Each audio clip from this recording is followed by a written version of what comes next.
Hai, Assalamualaikum warahmatullahi wabarakatuh. I'm Farah Adlina binti Ahmad Jamaluddin. So my metric numbers is 046779. So today I would like to present my academic project paper on the title is Comparative Study between Asset-Based and Asset-Backed Sukuk, the implication to its investors. So we move to the introduction. Sukuk can be referred to certificates equal value, which is an evidence of undivided ownership or undivided investment in the asset using Sharia principles. The fundamental of sukuk in Islamic finance product and transaction need to follow must be free from riba, ghara, riswa, maisir and jahala. And there are 6 requirements of the sukuk that concern, which is all fund raised from the sukuk issuance must be halal and Sharia compliant. Second, it needs to be a tangible asset and cleared.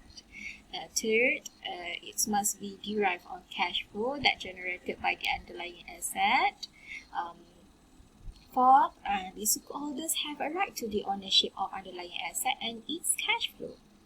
And fourth, it's need to be transparent on specifications of rights and obligations of all parties to the transaction. And the last one, from all the other Islamic finance instruments, there should be no fixity of returns. Okay, so now we move to the problem statements. There are 2 sukuk defaults. First is the Al-Mudarabah Sukuk published by the International Investment Group IIG. The IIG is from the asset-based sukuk. And the second one is the Al-Musharakah Sukuk published by the East Cameron Gas Corporation. Why this sukuk is from asset-backed sukuk. First of the problem statement is the implications towards investors when the sukuk defaults. Second, the factors occur on the default sukuk. So now we move to the research question. What are the differences between asset-based and asset-backed? Second, what are the implications towards investor when the sukuk defaults? Okay, so research objective is to identify the differences between asset-based and asset-backed sukuk, to clarify the implications towards investors when the sukuk defaults occur.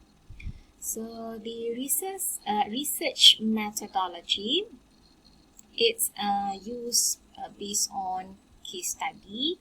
The descriptive research will be refer into 2 cases of defaults in sukuk investment. First is from Al-Mudarabah from International Investment Group IIG, which is known as asset-based sukuk. Why I told that before.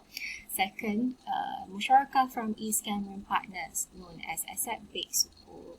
The chosen sukuk cases are from abroad country because of their solution can serve as a guide for issuer, investor, and also securities commissions. And this study will explain the factors that distinguish between asset-based and asset-backed sukuk and its implications for investors when the defaults occur. So literature review involve 4 which is known as first types of sukuk, Ijara, Murabaha, BBA, Mudarabah, Musyarakah, and also Bai'at-Inah sukuk. The development of sukuk in Malaysia, sukuk defaults cases, which is East Cameron, Sa'ad Group, the Investment Dar Company, and Nakhil Board. So now the last one is the differences between asset-based and asset-backed sukuk, which is the item include on sale, recourse, potential purchaser, purchase price, profile, and also risk category. So the differences between asset-based and asset-backed. The asset-based sale of asset is to SPV, while the asset-backed is true sale of asset.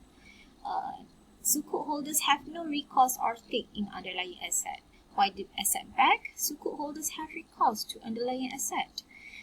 Originator is the only possible purchaser, while the asset-backed can sell asset to third party. The redemption or outstanding value of sukuk and the asset-backed market value of asset maturity. the sukuk holders do not benefit from rising underlying asset value, while the asset-backed sukuk holders get upside potential from rising asset value. And the last one is unsecured sukuk will be rated as unsecured debt of our originator. For asset-backed, decollateralized based on type and value of underlying asset. And we move to the findings. And I found that asset-based is when a sukuk default case occurs, the consequences of the investor depends on whether the asset is an asset-based sukuk or asset-backed sukuk. The asset-based sukuk holder has no recourse to the underlying asset as there is no actual sale of the asset. For the asset-based sukuk, investor only get beneficial ownership rather than the actual ownership of the underlying asset. The IIG sukuk default, the investor only receives a repayment of the remaining debt paid within 4 years.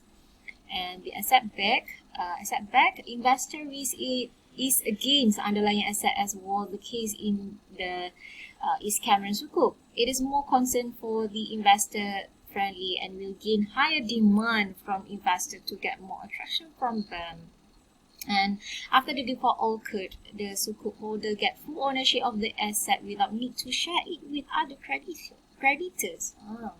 It pointed by the court approval of the asset purchase and sale agreement between East Cameron Partners and EC Offshore Properties, in which the assets are owned by sukuk holders. So that's all for me. Thank you so much.